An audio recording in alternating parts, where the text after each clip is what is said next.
પરમ કૃપાળુ શ્રીજી મહારાજ, બાપા શ્રી સમસ્ત સદગુરુઓ તથા અનંત દિવ્ય મુક્તોની આ દિવ્ય સભામાં વ્યાસાસને બિરાજિત સદગુરુ વિશ્વપ્રકાશદાસજી સ્વામી, સર્વે યજમાનો તથા આ દિવ્ય સભામાં સર્વે ઉપસ્થિત મુક્તોને મારા સાષ્ટાંગ દંડવત પ્રણામ સહિત જય સ્વામિનારાયણ. શ્રોતા ને વક્તા બે શબ્દ આપણે હોય છે. અમારે વિજ્ઞાનની ભાષામાં ખાસ તો કોમ્યુનિકેશન, અમે એના એન્જિનિયર કહેવાય, એમાં રિસેપ્ટિવ ને ટ્રાન્સમિટિવ એમ કહેવાય. એમ રિસેપ્ટિવ મોડમાં એટલે સાંભળવાના પહેલાંમાં, અને ટ્રાન્સમિટ એટલે બોલવાનું. રેડિયો સ્ટેશન છે ને એ ટ્રાન્સમીટર કહેવાય, અને આપણો રેડિયો છે ને એ રિસીવર કહેવાય. એટલે અત્યારે રિસેપ્ટિવ મોડમાંથી હવે આમાં આવી જવાનું થયું છે, ટ્રાન્સમિટ મોડમાં. એમ તો બે દિવસથી આપણે જે વાત કરી છે એમાં સ્વામીએ ગઈકાલે માયાની વાત કરી, હેતરૂપી માયા, અને આજે મહિમાની વાત. આમ તો મહિમા જેવું છે આમ. તો મને વિચાર થયો કે હવે આજે આ વિષય ચાલે તો આ વિષય ઉપર થોડી વાત કરીએ એમ. તો માયાની વ્યાખ્યા છે શિક્ષાપત્રીમાં મહારાજે કીધી, 4 રૂપ કીધા મહારાજે શિક્ષાપત્રીમાં. પહેલું ત્રિગુણાત્મક, બીજું અંધકાર રૂપ, ત્રીજું ભગવાનની શક્તિ, અને ચોથું દેહને દેહના સંબંધીને વિશે અહમ મમત્વ કરાવનારી માયા છે. એટલે મહારાજે 4 રૂપ કીધા માયાના શિક્ષાપત્રીમાં. તો પહેલું ત્રિગુણાત્મક. તો આખા ગુણ ઉપર જે બધા વર્ણન આવે ને શાસ્ત્રમાં, સત્વ રજ તમ, રજ તમ સત્વ, જેમ બોલવું હોય એમ.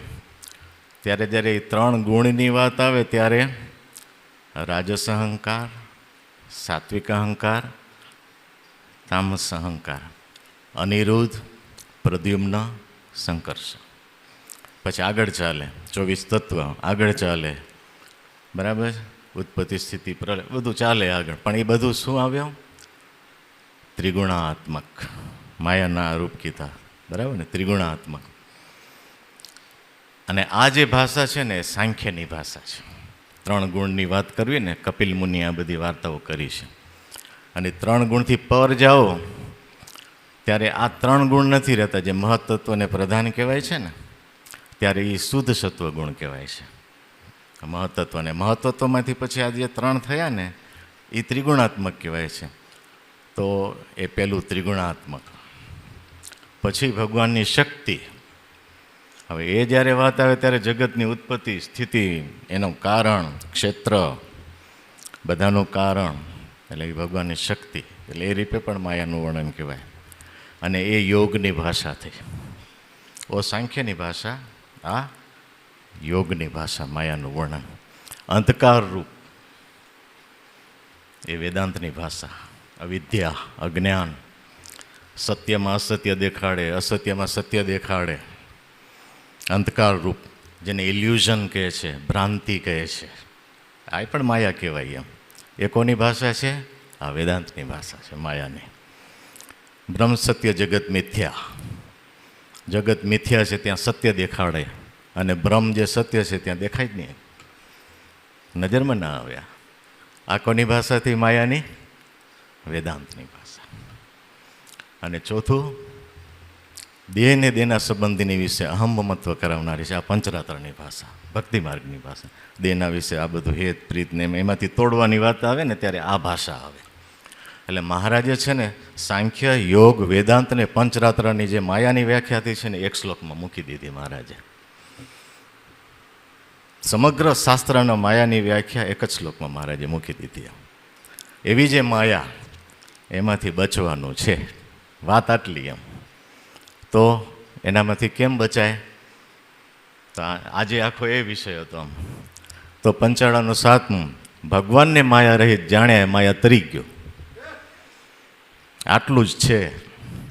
ભગવાનને માયા રહિત જાણ્યા, એ માયા તરી ગયો. અને આજે એ જ આવ્યું કે ભગવાનના સંત સંતની પણ વાત આવી, એને આવી રીતે જાણ્યા, એ માયા તરી ગયો. આ સભાને દીવે જાણીએ માયા તરી ગયો. હા, આટલું છે. આ સમજણની વાત આવે ને ત્યારે આટલી વાત એમ. બરાબર. ભગવાનનું સ્વરૂપમાં માયા ત્રિકાળમાં પણ નથી, આવું મહારાજે બોલ્યા. ત્રિકાળમાં પણ ભગવાનના સ્વરૂપમાં માયા છે નહીં. મહિમાની વાત આવે ત્યારે આવી રીતે હોય આખું માયાને તરવાની વાત. ભગવદ્ ગીતાની અંદર કીધું કૃષ્ણ ભગવાને, જન્મ કર્મ ચ મય દિવ્યમ, હા, યાવેતી તત્વત. મારું જે મારા જન્મ કર્મ બધા દિવ્ય છે, એ જે તત્વે કહીને જાણે છે ફરી ગર્ભવાસમાં નથી આવતો, તરી ગયો. આટલું જ કરવાનું. મારા જન્મ કર્મ દિવ્ય છે, અમાયિક છે. આટલું કર્યું, કરી લીધું બધું. એટલે આ પક્ષ કયો થયો? સમજણનો પક્ષ થયો. પછી આવે છે સાધન. બરાબર. આપણે સાધન શબ્દ પહેલો થઈ ગયો છે, પણ સાધનને જો પુરુષ પેટનો શબ્દ કહીએ ને તો પછી ઊંચો શબ્દ. તમારે એમ ન કહી શકે પુરુષ પેટને નથી કરવાનો. કહી શકીએ પુરુષ પેટને નથી કરવાનો, પુરુષાર્થ નથી કરવાનો. એટલે આજે જે વાત આવી ને પેલી દૂધમાંથી ઘી, તો એ તો પ્રોસેસ તો કરવી પડે ને, તો થાય ને.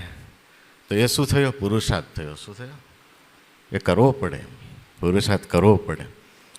એટલે મુક્તાનંદ સ્વામીએ સારંગપુરના 11મા વચનામૃતમાં પૂછ્યું મહારાજને કે પુરુષ પ્રયત્ન જે શાસ્ત્રમાં કયો છે, તે પુરુષ પ્રયત્ન કરીને કેટલું કામ થાય છે અને ભગવાનની કૃપાએ કરીને કેટલું કામ થાય છે. એટલે પ્રશ્ન કંઈ એમને એમ નથી પૂછ્યો, કાંઈ એની મહત્તા છે એટલે પૂછ્યો છે પ્રશ્ન.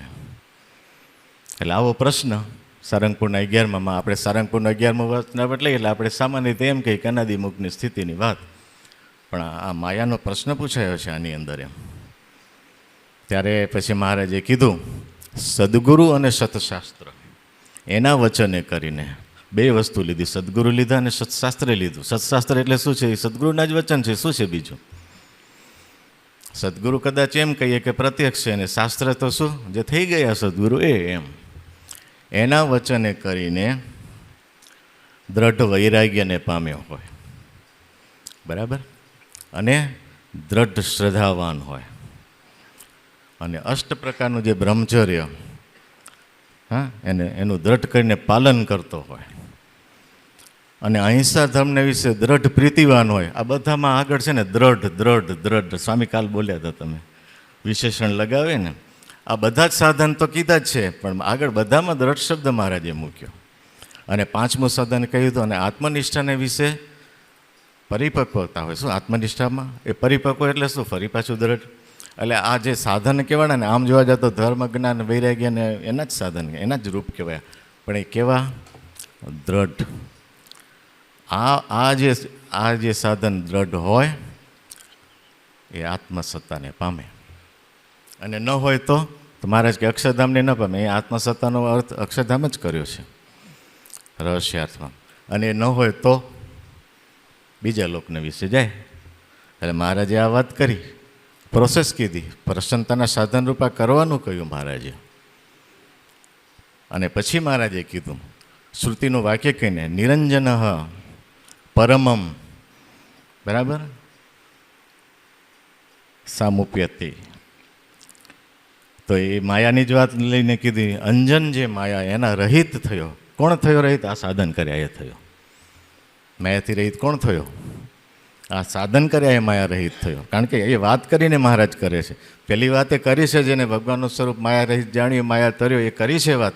પણ આ એ કરી છે મહારાજે વાત એ, બરાબર. આવો જે થયો, બરાબર, એ ભગવાનના તદાત્મકપણાને પામે છે.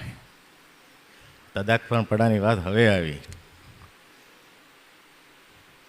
અને તદાત્મકપણું પછી મહારાજે કીધું ને, એ ત્રણ રીતે કીધું પાછું. પહેલું, જેમ ભગવાન શુભ અશુભ કર્મ કરીને બંધાતા નથી, તેમ મુક્ત પણ શુભ અશુભ કર્મે કરીને બંધાતા નથી. સામાન્ય રીતે જગતમાં એવો અશુભ એટલે એમ કે પાપ કરો તો બાંધો નહીં, છૂટી જાવ, એમ અશુભ નથી. આ એ ભગવાન માટે વસ્તુ જુદી છે ને, એ મુક્ત માટે શબ્દ છે. કે શુભ અશુભ કર્મ કહીને મુક્ત પણ બંધાતા નથી. ત્યારે રહસ્યાત્મા શું અર્થ કર્યો?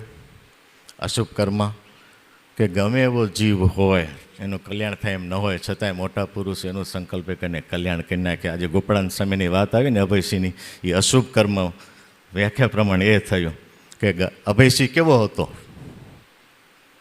છતાં પણ એનું કલ્યાણ કરી નાખ્યું. એ આ વાત શુભ અશુભ કર્મ કરીને પણ બંધાય નહીં. આ તદાત્મકપણાની પહેલી વાત.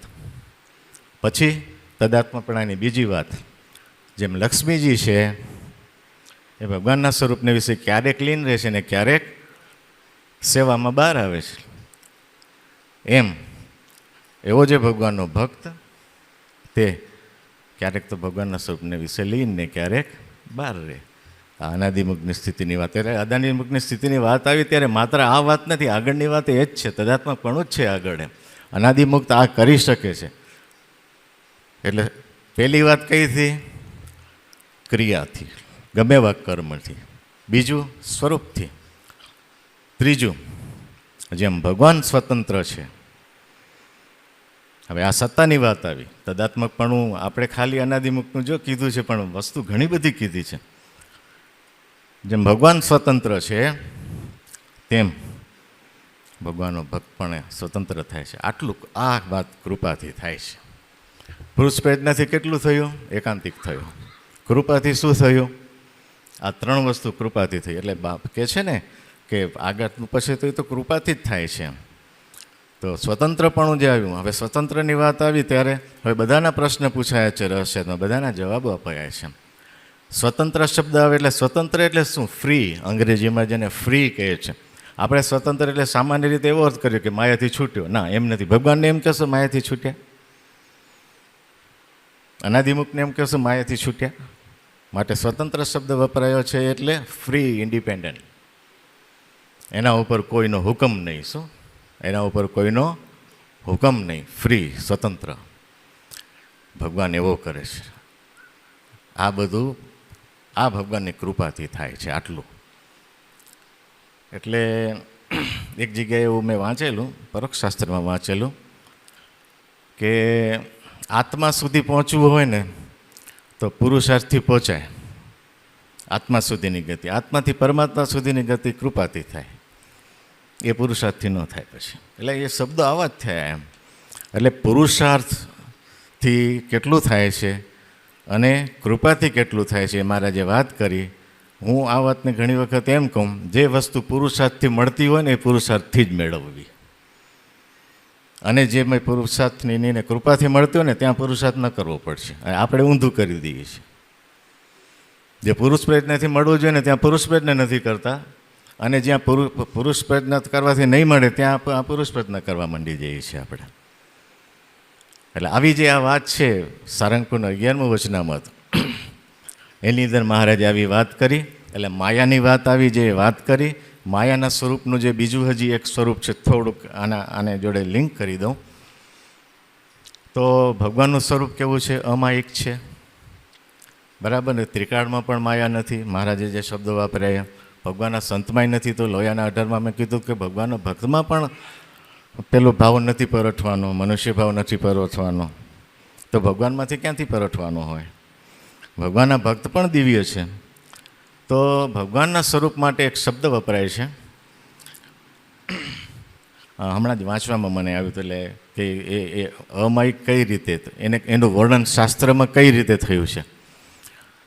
તો મુખારવિંદમ, કરારવિંદમ, પદારવિંદમ, ચરણારવિંદમ છે ને શબ્દ. અરવિંદ, બધામાં અરવિંદ આવે પાછળ. મુખ, મુખાર, વિંદમ, કરાર. અરવિંદ એટલે કમળ. ચાલો, હે બધું જ શરીર કમળ જેવું એમ.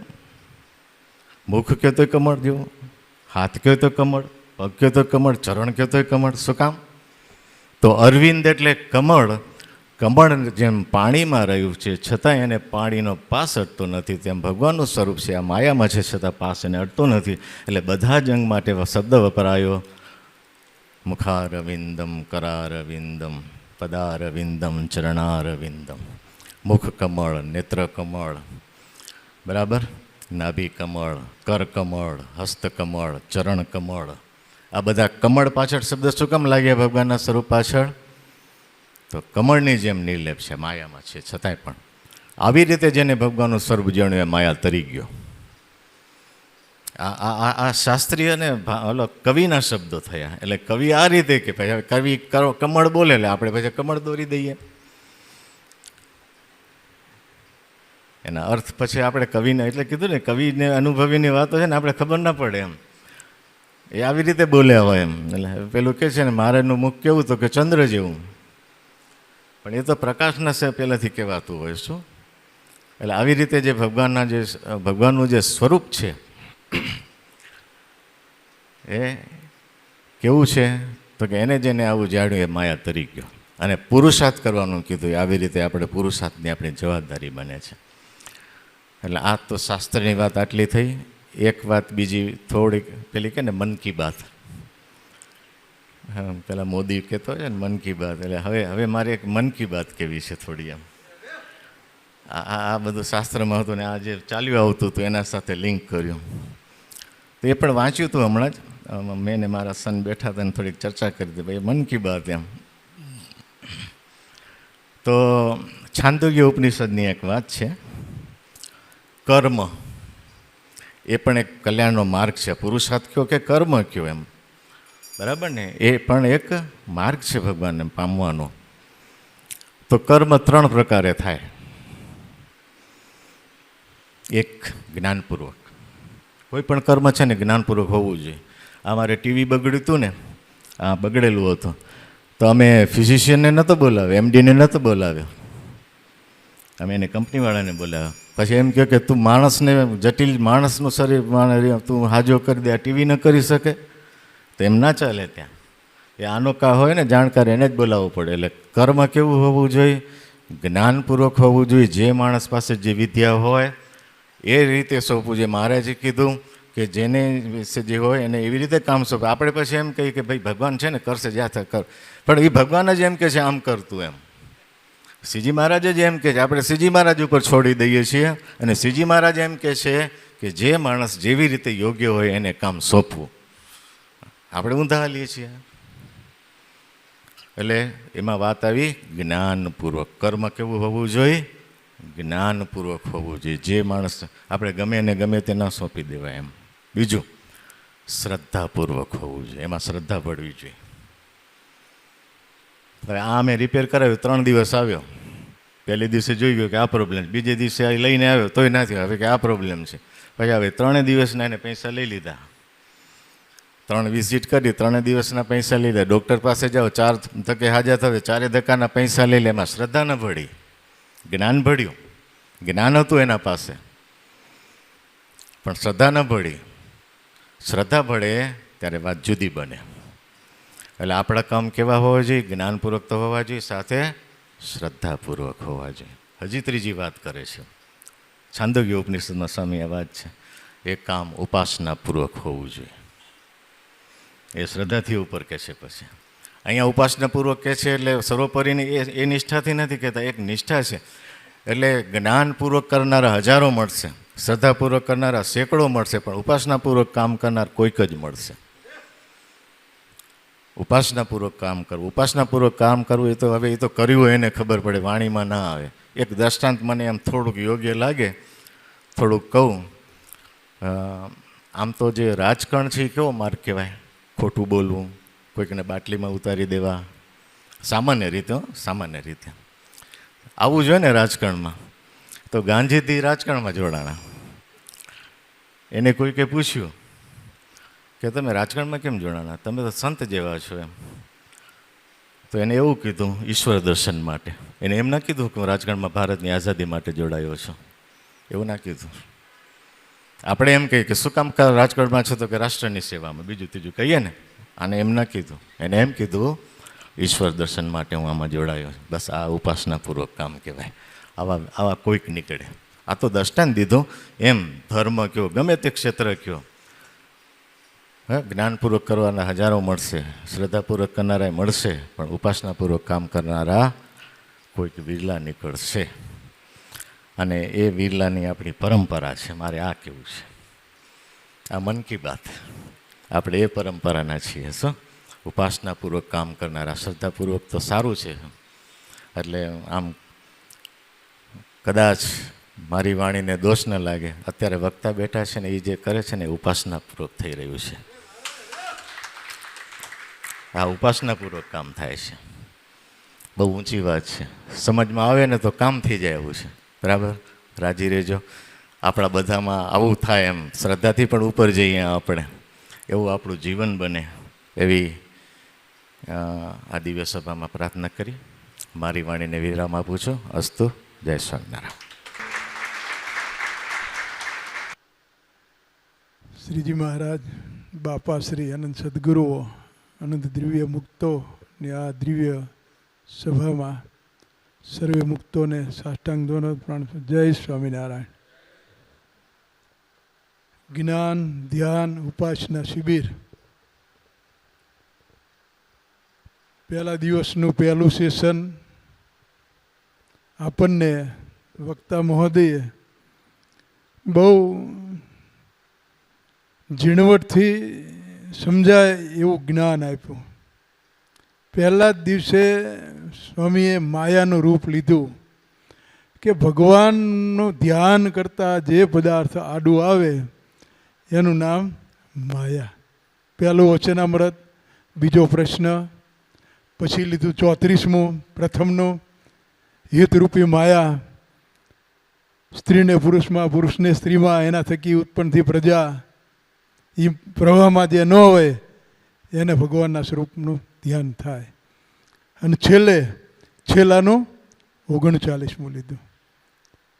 એમાં છેલ્લે મહારાજ એવું કીધું કે એ માયામાં ન વહેવું હોય ને તો સત્પુરુષને વિશે હેત કરવું,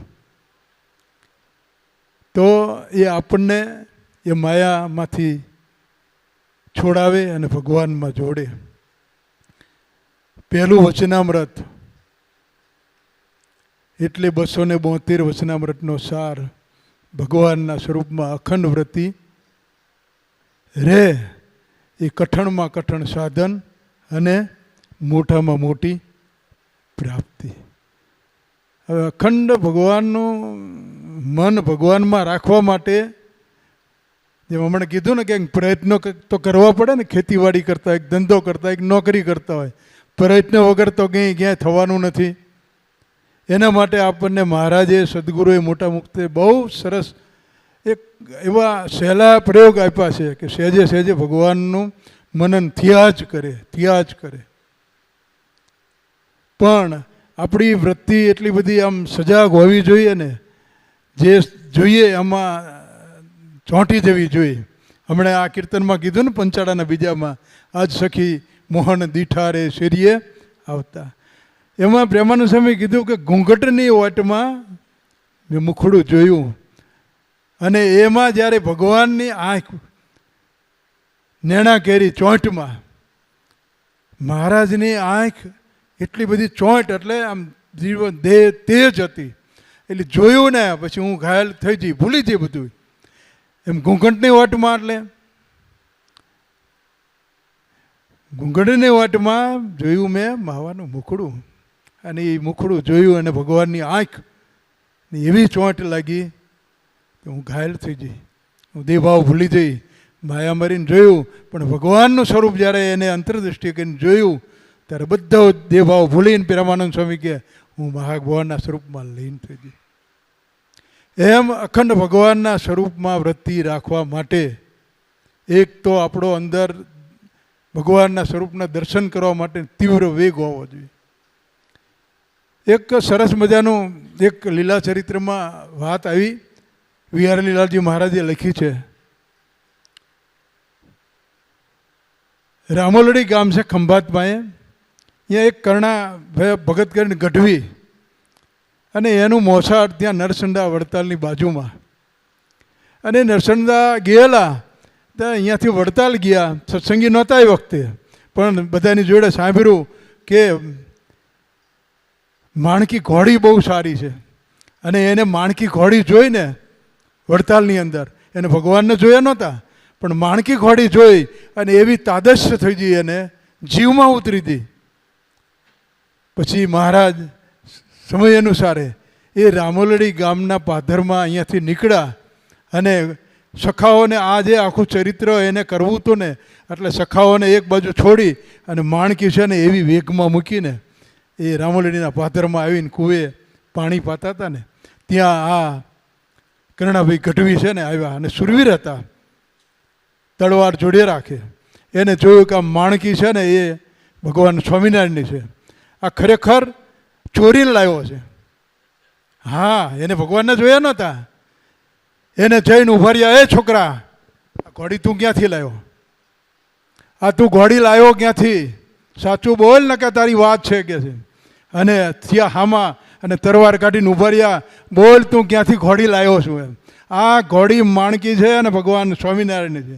આ રકઝક બરાબરની ચાલે હો. અને ત્યાં અશ્વરો બધા પાર્ષદો પહોંચી ગયા અને કરણા ભગતને સમજાયા કે ભગત આ ભગવાન સ્વામિનારાયણ છે.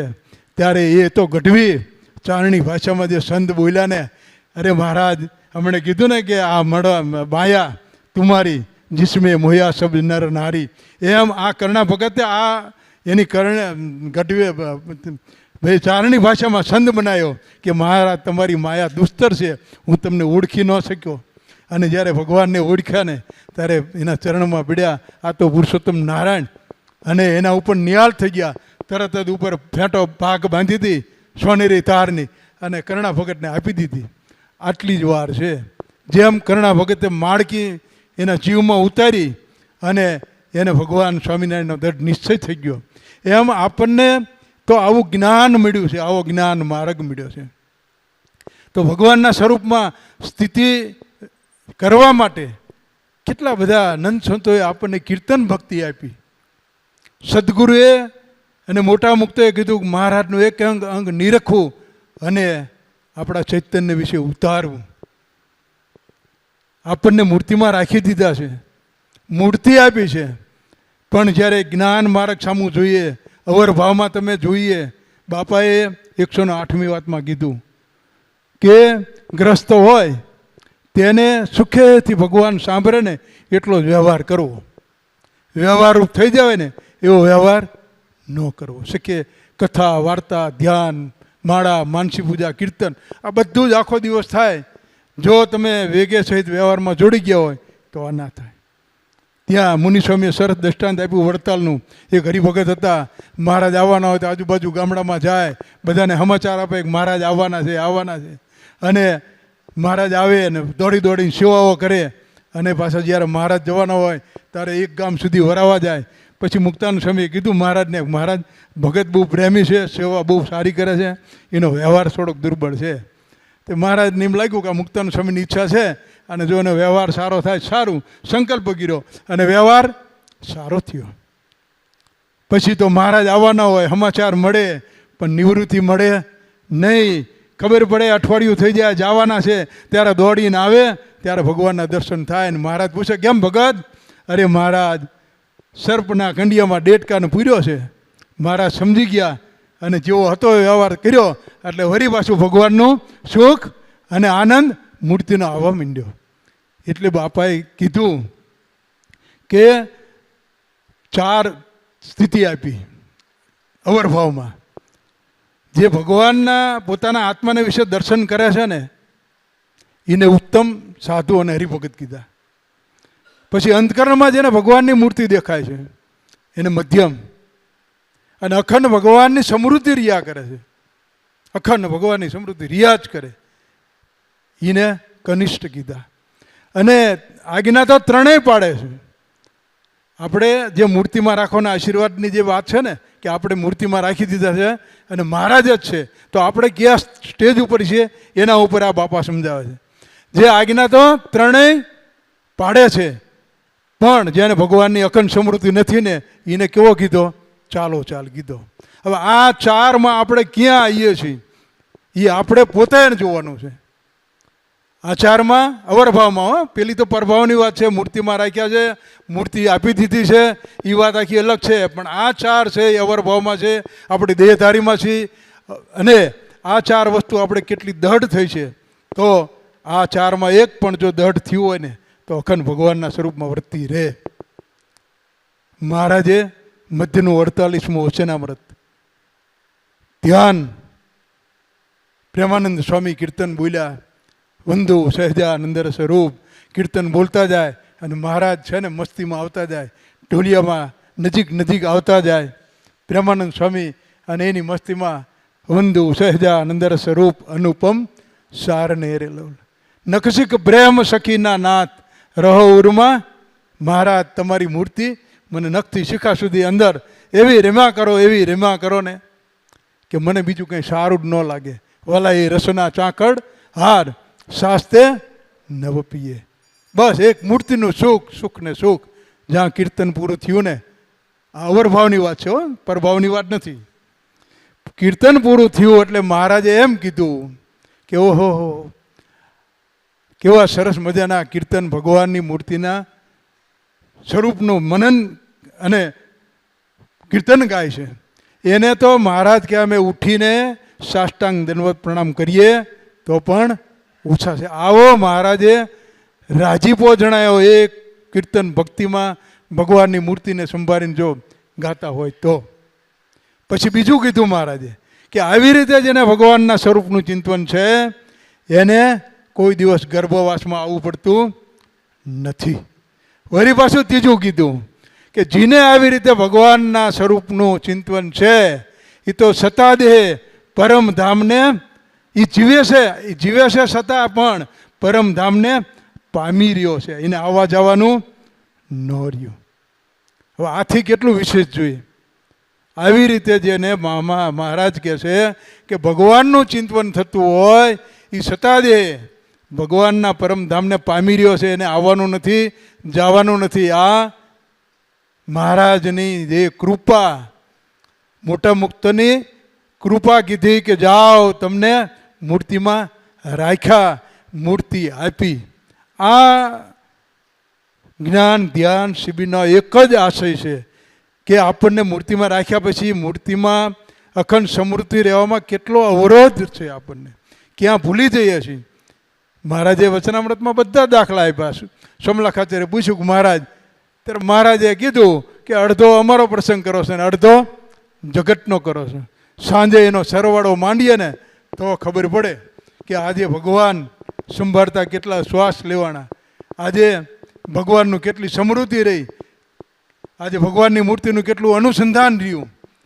એના માટે ભગવાનના કીર્તન. મન એ એવું છે કે બહુ ચંચળ છે. મહારાજે કીધું એટલે કીધું કે ભૂત જેવું કીધું, એને કંઈક ને કંઈક ખાવા જોઈએ. તો એને ભગવાનના સ્વરૂપમાં જોડવા માટે પ્રેમાનંદ સ્વામીએ 4 પદ બનાવી. એમાં મનની વાત પદે પદમાં લખી. એક એક પદમાં મન છે ને એને ભગવાનમાં જોડવું. પ્રાત સમય શ્રી સહજાનંદની મૂર્તિ મનમાં સંભાળવું. નખશિખ નિરખી રૂપ અનુપમ લઈ અંતરમાં ઉતારવાની. મહારાજની મૂર્તિ મને કરી અને અંતરમાં ઉતારવાની. આ જવાબ બાપાએ પહેલા વચનામૃતમાં પહેલા પ્રશ્નમાં આપ્યો કે મન છે એ તો માઇક છે, સદગુરુ કે તો મહારાજના સ્વરૂપમાં કઈ રીતે જોડાઈ શકે? ત્યારે મહારાજ બાપા કે મન દ્વારે ભગવાનની મૂર્તિનું અખંડ ચિંતન કરતા કરતા એ મન છે ને નિર્ગુણ થઈ જાય છે અને ભગવાનના સ્વરૂપમાં જોડાઈ જાય છે. પ્રાત સમય ઉઠી સુંદર પુરુષો સુંદર ઉઠી ચરણ ચિહ્ન ચિંતવીએ રે, સ્વસ્તિ જવું જાંબુ ધ્વજ રેખા અંતરમાં ગોઠવીએ. ત્રીજું પદ પ્રાત સમય ઉઠી પુરુષોત્તમની મૂર્તિ મન ધરીએ, એ સમય જે આડ કરે તે પાપ જાણી પર હરીએ. પ્રાત સમય ઉઠી સુંદર મુખની શોભા હું સંભાળું, તન મન ધન સી પુરુષોત્તમના વદન કમળ પર વારું. આ એક એક કડી એક એક કીર્તનની ભગવાનના સ્વરૂપમાં જોડવા માટે છે. આપણને આટલું ન આવડે? એથી નાનું તો હાવ પ્રેમાનંદ સ્વામીએ કીધું કે મનડું મૂર્તિમાં વળગી રહ્યું, ચિતવન કરવા ચિત્ત આતુર, તરુણ મનોહર મૂર્તિ નાથની રાજીવ લોચન જોબન પૂર, સોડે ચિહ્ન સહિતથી શોભતી સુંદર ચરણ કમળની જોડ, હળવે રહીને હેતે ચાંપતી ક્યારે હવે પુરશે મનના કોડ.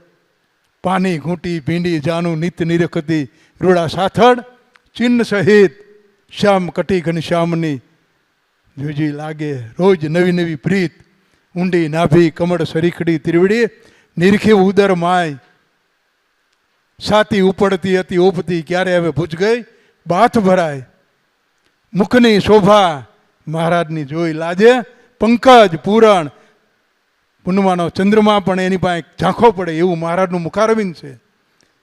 મુખની શોભા જોઈ મહારાજની લાજે પંકજ પૂરણ ચંદ નાશા નૈણ ભ્રકુટી કર્ણ કપોળ જોઈ ભાલને જાય બલિહારી પ્રેમાનંદ. 2 મિનિટે ન થાય, 1 મિનિટે ન થાય. અખંડ જ્યારે આનું અનુસંધાન રહ્યા કરે ને, એક એક મૂર્તિનું એક એક અંગ એને નિરખતા નિરખતા પહેલાં 5 મિનિટ થાય, પછી 10 મિનિટ થાય, 15 મિનિટ થાય, 1 કલાક સુધી આ એક એક અંગને નિરખતા જઈએ અને મૂર્તિ ઉતારતા જઈએ. મહારાજે કીધું, દ્રષ્ટાંત આપ્યું કુશળ કુંવરબાઈનું. મહારાજની સામે બેઠા, મહારાજને કે તમારા વસ્ત્ર ઉતારી નાખો, અને એક એક અંગ નિરખતા ગયા અને પોતાના આત્માના વિશે ઉતારતા ગયા. અને મહારાજને કે અમે જાઓ. અને પછી 15 દિવસે મહારાજનો દેહ, કુશળ કુંવરબાઈનો દેહ છૂટી ગયો. આનું નામ ભગવાનની મૂર્તિનું અખંડ અનુસંધાન રહે. એટલે મહારાજ કે 24માં આવી રીતે જેને ભગવાનના સ્વરૂપમાં અખંડ વૃત્તિ રહે ને, એ કોની રહે? એટલે આવી સ્થિતિ ક્યારે થાય? તો જ્યારે ભગવાનને ભગવાનના મુક્ત એની કૃપા થાય ને, ત્યારે ભગવાનમાં અખંડ વૃત્તિ રહે. એના ઉપર મુનિ સ્વામીએ અચ્યુતદાસ સ્વામીનું દ્રષ્ટાંત આપ્યું કે એના જ્યારે મોટા મુક્તોએ માગવાનું કીધું કે તમને વાલો હોય આપો, ત્યારે એ બધા છોકરાએ કીધું અચ્યુતદાસજીએ કે તમને જે વાલો હોય આપો. તો એને તો મહારાજ સંતોને વાલા હતા, તો એ મૂર્તિ મહારાજને આપી દીધી. અને ત્યારથી નિરાવણ દ્રષ્ટિ અચ્યુતદાસની થઈ ગઈ. અને બાપાએ આવા સદગુરુને બહુ વખાણ્યા.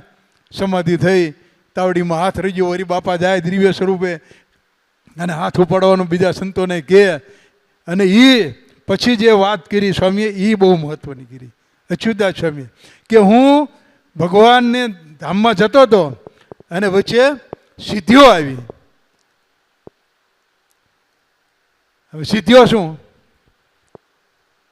ધામમાં જતા સિદ્ધિઓ આવે એટલે ભગવાનના સ્વરૂપમાં જોડાવામાં જે આવરણ આવે છે. આજે આ વાતો થઈ ને, દેહ અને દેહ સંબંધી પદાર્થ, આ બધું આડું આવે. દેહમાં અહંભાવ છે, હું એટલે દેહ ભાવ, મમત્વ, મારાપણું. આ મારું, બંગલો મારો, ગાડી મારી, ફાર્મ મારું, ધંધો મારો, આ બધું મારું. આ દેહના સંબંધી છે ને, આ બધા દેહ સાથે સંબંધી પદાર્થ છે. એ આડે આવે છે ભગવાનના સ્વરૂપમાં જોડાવા માટે. એટલે સ્વામી કે હું મહારાજ આગળ અને હું પાછળ. પછી સિદ્ધિઓ આવે બધી રસ્તામાં ભગવાનના સ્વરૂપમાં જોડાવા માટે. પછી સ્વામી તો એને સામું જોયું નહીં, પણ એ સિદ્ધિઓ બધી બહુ ખીજાણી. પછી અરે હારા ફટ છે તને તારા ધણીને કે આવા ભગવાન મળ્યા, એને સામું જોઈને મારા સામું જોશ. તે અચ્યુત સ્વામી કે મેં છે ને મહારાજની મૂર્તિ સામું જોઈને કીધું કે ફટ તો તને અને તારા ધણીને છે, કે હું મને આવા ભગવાન મળ્યા અને હું એને મૂકીને તારા સામું જોઉં. આ આપણે જ્ઞાન ઉતારવાનું છે. આવા ભગવાન મળ્યા છે, આવો સત્સંગ મળ્યો છે, આવા સદગુરુ મળ્યા છે, આવું સ્થાન મળ્યું છે, અને આપણને મૂર્તિમાં રાખ્યા છે અને મૂર્તિ આપી છે. સદાય એનું અનુસંધાન રહ્યા કરે અને અખંડ મહારાજની મૂર્તિ મેં બનાય. એવી આજના દિવસે શ્રીજી મહારાજ, બાપાશ્રી, સદગુરુઓ અને આ દિવ્ય સભાના ચરણમાં કોટી કોટી વંદન કરી અને પ્રાર્થના કરું છું કે આપણને બધાને આવી સ્થિતિ મહારાજ કરાવે, એવી એમના ચરણો પ્રાર્થના. અસ્તુ. જય સ્વામિનારાયણ.